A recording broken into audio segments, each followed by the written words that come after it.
Part 1. Listening. IELTS practice. Questions 1 to 5. You will hear a telephone conversation about voluntary work. You should answer the questions as you listen because you will not hear the recording a second time. First, you have some time to look at questions 1 to 5.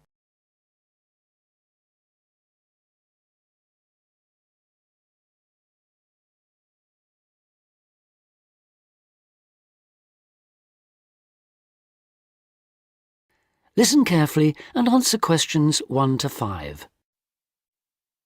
Hello, Volunteers Worldwide. How can I help you? Hello. I'm ringing to find out about opportunities for doing volunteer work. Could you give me some information, please? Yes, certainly. But before I do, I need to ask you for a few personal details. That's just because the opportunities open to you are dependent on your age and on what qualifications and skills you have. That's fine. So, if you could just start by telling me your name and age. Okay. My name's Ben Opperman, and I'm 22 years old. Okay, and what qualifications do you have, Ben? I've got a BA degree in Social Studies. That was from the University of Kent. And I'm a qualified teacher. I've just completed my PGCE, my postgraduate certificate in primary education. And you're interested in doing unpaid voluntary work rather than a full-time job with our organisation? Yes, that's right.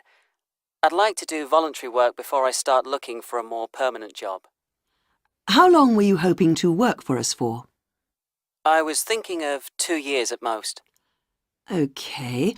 Well, for people in your age group, we have 2 programmes: Global Youth Contact and Youth for Action on Development. GYC, Global Youth Contact, is a 6-month exchange programme which provides opportunities for young people from different countries to work together in local communities. I see. But that's only a 6-month programme. That's right. But our other programme, Youth for Action on Development, requires people to volunteer for a year at least. On this programme, most of the placements are for 12 or 18 months. That'd be the programme I'd go for.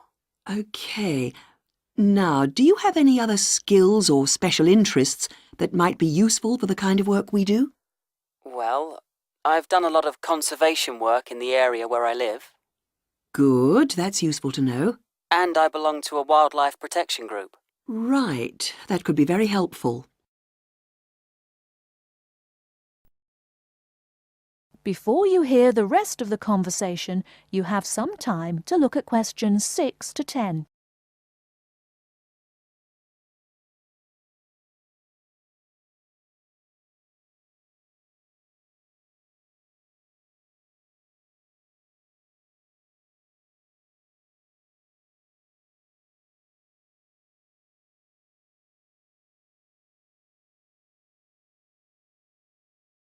Now listen and answer questions 6 to 10. Do you have any questions you'd like to ask me? Yes. Could you tell me what sort of placements are available? Well, all our placements are related to the 4 main areas that we work in. That's education, health, social participation and employment. Education sounds like the obvious choice for me. And if I wanted to go ahead and apply to work on a programme like this, what do I have to do? OK, well, our selection procedure is quite a lengthy process, I'm afraid. It can take up to 9 months. We get many more applicants than we have placements for, so we need to make sure that we get the best people for the kind of work we do. It's very important to realise that voluntary work like this is not an easy option. Although you'll have a brilliant experience with us, you are expected to work hard and make a real contribution. It is not just sitting around enjoying a different culture. Of course, I understand that. OK, so if you're interested, I can send you an application pack. You complete the forms and send them back to us. If you are shortlisted, we invite you to come for an interview. That's normally in January. Assuming you're successful, we then start looking for a suitable placement. While we're doing this, we ask you to raise some funds of your own, so that you end up contributing about 2/3 of the cost of your training and travel. OK, fair enough. I suppose people get sponsorship, do they? Yes, lots of volunteers do that. Then in June, we ask you to come to our headquarters for a week's training. This starts with general training, which is applicable to all volunteers. It includes topics like how to fit into new cultures, looking after yourself mentally and physically, and how to go about relating to the kinds of people you'll be working with. And then you'll have sessions related specifically to your placement. We'll tell you about the country and the area you'll be going to, about the problems and difficulties to expect, and about the kind of responsibilities you'll have once you're there. And when does the work start? It depends, but generally speaking, placements start in September and run for up to 18 months. Sounds brilliant. Could you send me an application pack, please? Yes, certainly. If you'd like to give me your address. OK, it's 29 Park Street. That is the end of part 1. You now have half a minute to check your answers.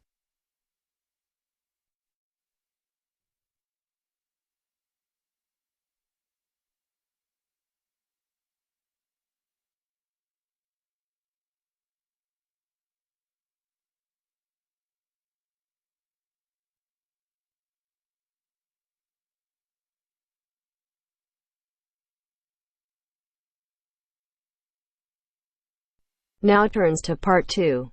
Part 2. Tom and Barbara are talking about markets in London. Barbara has a market list, and she wants to find out more details about them. Listen to the conversation and complete the market list. First, you have some time to look at questions 11 to 17.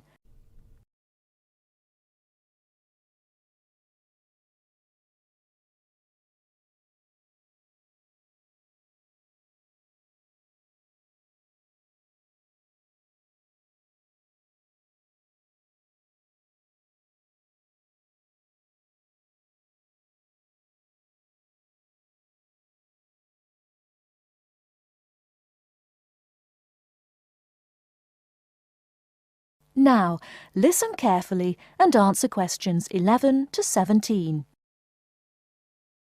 Hi Barbara, what will you do this weekend? Well, I'd like to do some shopping, but I have no idea where to go. I've only been here a few days. I was told London is an expensive place to live. Yes, but that's not completely true. London can be an expensive place to live, but if you shop in the right places, you can live relatively cheaply. Is that true? Could you tell me something about the shops? All right. You know, food tends to be cheapest in the big supermarkets, like Sainsbury's and Tesco's. Most of them have quite a good variety of food and household items. You can buy your fruit and vegetables on the street. You will find these street markets in almost every part of London. You can also buy clothes, shoes, and household items in these markets for a real bargain. Have you got a market list provided by the Student Union? Yes, here you are. This might give you some ideas. Let me see. E Street, SE17. This market sells cheap food, clothes and hardware. It's open from 8 AM to 5 PM. Yes, but how can I get there? You can take the underground. We call it the Tube. You see, there is a tube station on the list. Let me see. Yes, it's Castle Station. Right. You can get off at the castle.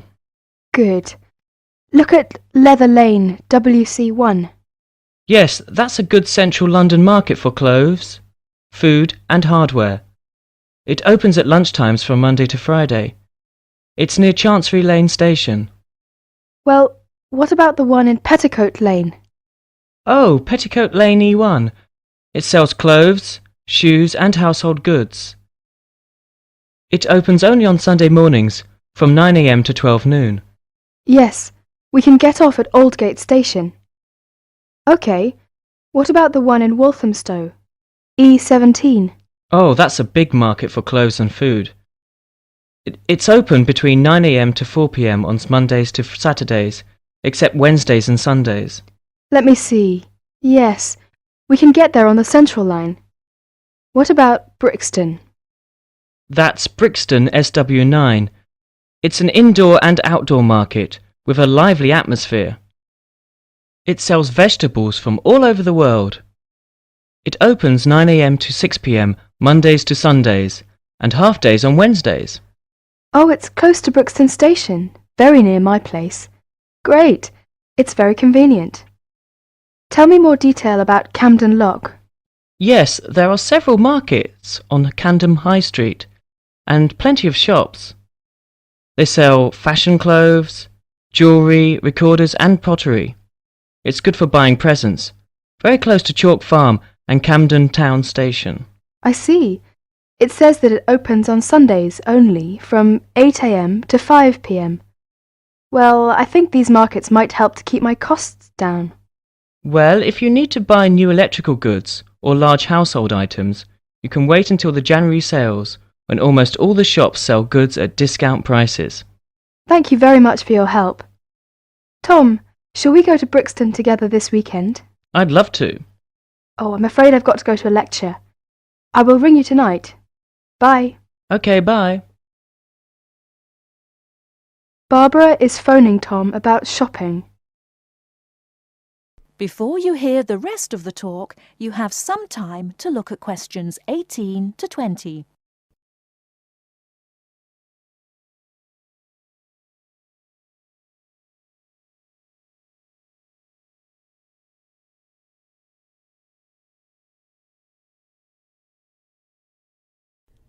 Now listen and answer questions 18 to 20.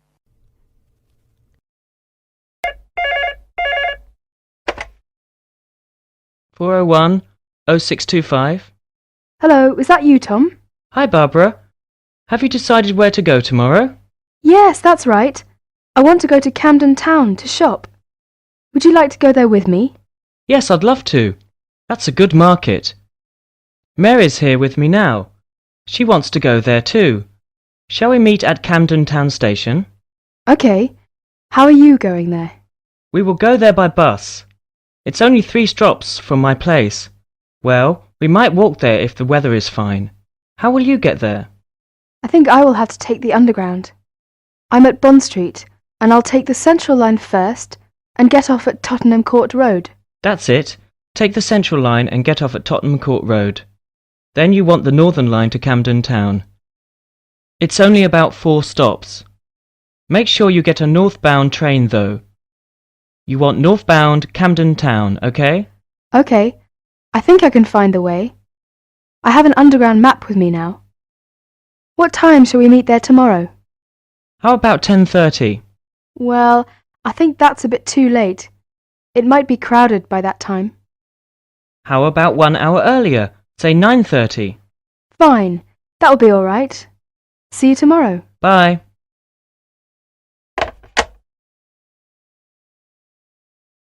That is the end of part 2. You now have half a minute to check your answers.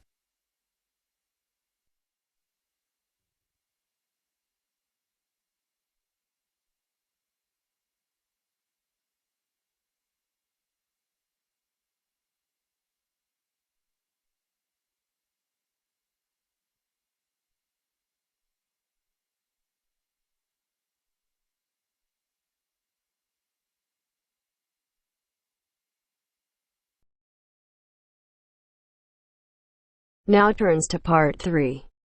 Part 3. You will hear 2 teachers talking about the work experience program for their students. First, you have some time to look at questions 21 to 25.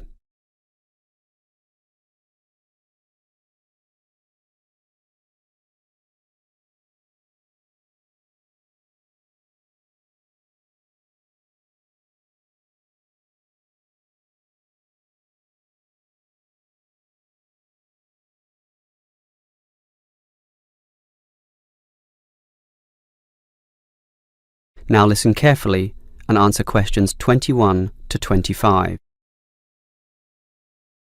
OK, we've got to arrange this programme. Work experience. I believe quite strongly in this myself. Studies are often just too theoretical and the best learning can be on-site. Sure, in principle, but you've got to find the right companies. For business students, it's so easy with all the commercial enterprises around here, but for our lot of engineering students, it's not so easy at all. Last year's education students were easy too. We just put them all into schools. Well, there are a few companies that will accept our students. Building sites are the main avenue to explore, but the trouble is that not many of these places want inexperienced learners around. Why not? Last year when I did this, I think these companies were worried about accidents. Now it's more a time issue. They just don't want to train people. But these people work for free. But training takes time, and in the economic recession, few companies want their personnel diverted for such purposes. But I did find some companies, enough for us at least, but they all insist on one thing. Minimum work time of 1 month, right? No, that the students are appropriately insured. Remember, these are building sites and there are quite a few hazards there, and we're putting untrained students, not trained students, right amongst them. So these companies want financial coverage in case of accidents. Gee, is that going to be expensive? Yes, I'm afraid so, since we live in quite a litigious society. Consequently, insurance rates are sky high, almost unaffordable. I see. Can our budget meet this? Last year we couldn't pay for the programme. This year we can, since we have fewer students to deal with, but we'll nevertheless have to cut corners in certain areas. I never like it when that happens. Neither do I. In which areas do we need to economise? Well, the payment to students is not going to change. After all, they won't do this work unless they can get some money. We'll also continue to subsidise their travel as we did last year. Last year we gave them a completion bonus too. It was a big success. Made them go through the whole month. But not this year. We'll impress upon the students that possible failure could result if they don't finish the whole term. OK, I trust that will work. Before you hear the rest of the conversation, you have some time to look at questions 26 to 30.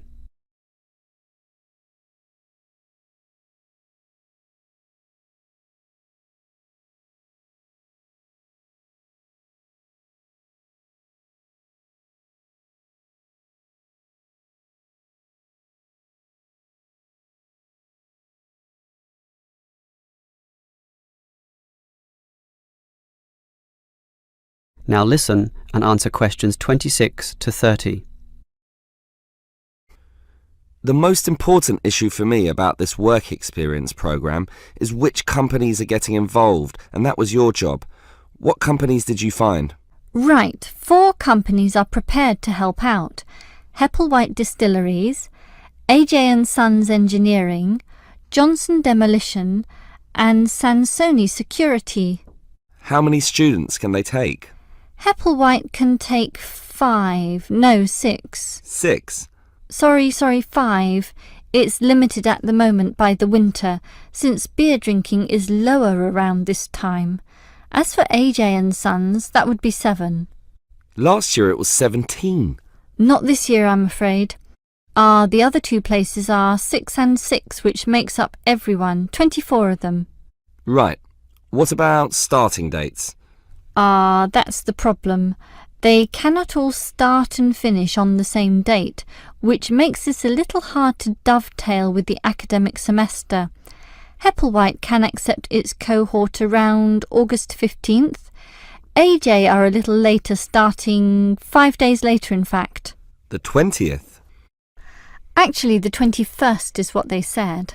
And the other 2? The demolition company can start earlier, the start of the month, the 1st, and the security firm will start 3 days later on the 4th. OK, that sounds good. And will all our students work for 1 month? Well, remember, it doesn't have to be a full month, but just long enough to meet syllabus requirements. So, how long is Hepplewhite going to use these students? They said 3 weeks, maybe 4 weeks if we want it. We want it. Tell them the longer option is necessary. Sure. I think they'll accept that. The students will probably buy some of their product, which will make the owners happy. As for the engineering company, it's giving 24 days. That's fine. And the demolition company? They're saying 2 weeks, 14 days. Impossible. The students can't complete their projects in such a short time. You'll have to be stronger. Tell them minimum 18 days. All right. The owner seems reasonable. He'll probably accommodate us if I throw in a few incentives. That leaves the security company, which is offering... Let me guess. 3 weeks, 21 days. Almost. 22. Ha! I was close with my guess of 21. Just 1 day off.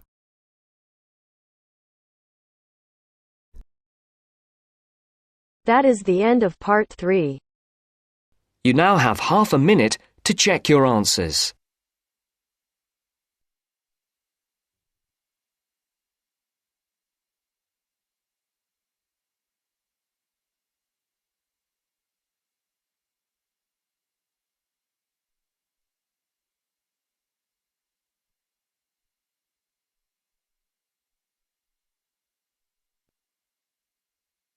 Now turns to part 4. Part 4. You will hear part of a lecture about philosophy.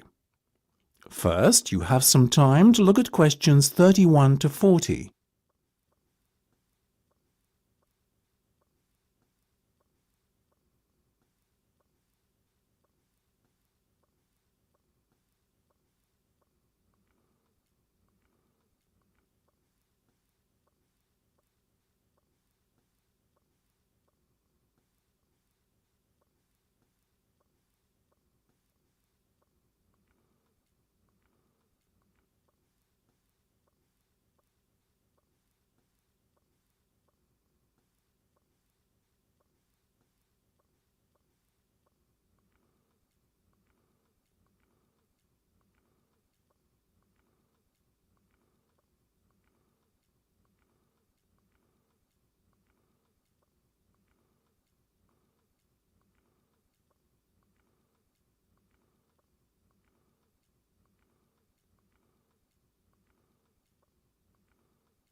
Now listen carefully and answer questions 31 to 40.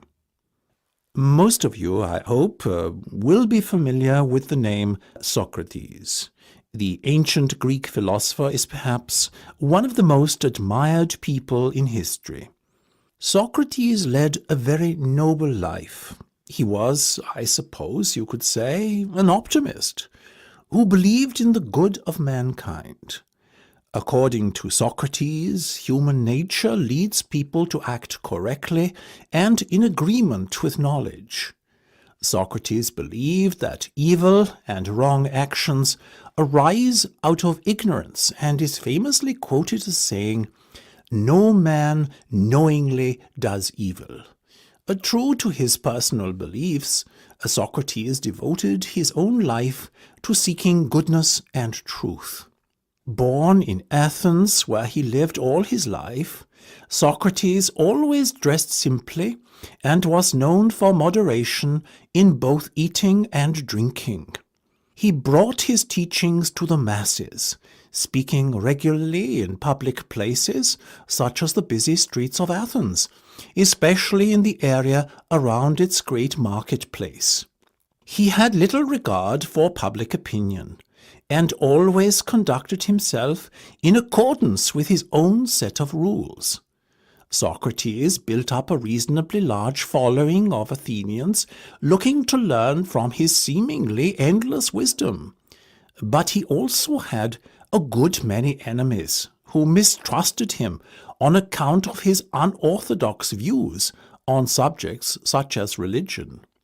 Socrates' enemies were what you would call the wrong type of enemy, being powerful and influential Athenians.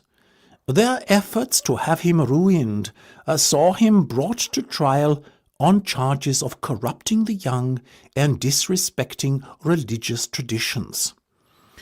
In the trial, Socrates defended himself, claiming that he had done nothing more sinister than enlighten people with a clearer knowledge of the truth, which is essential for the correct conduct of life. he made some remarks aimed at the ruling establishment, suggesting that those who are elected are not necessarily fit to govern effectively. Socrates himself had long ago become disenchanted with the materialistic ways of the upper class.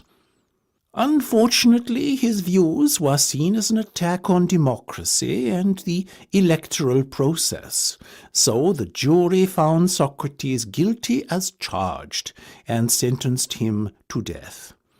It is thought that many members of the jury resented his unbending pride, and that this may explain the harshness of the punishment handed down to him.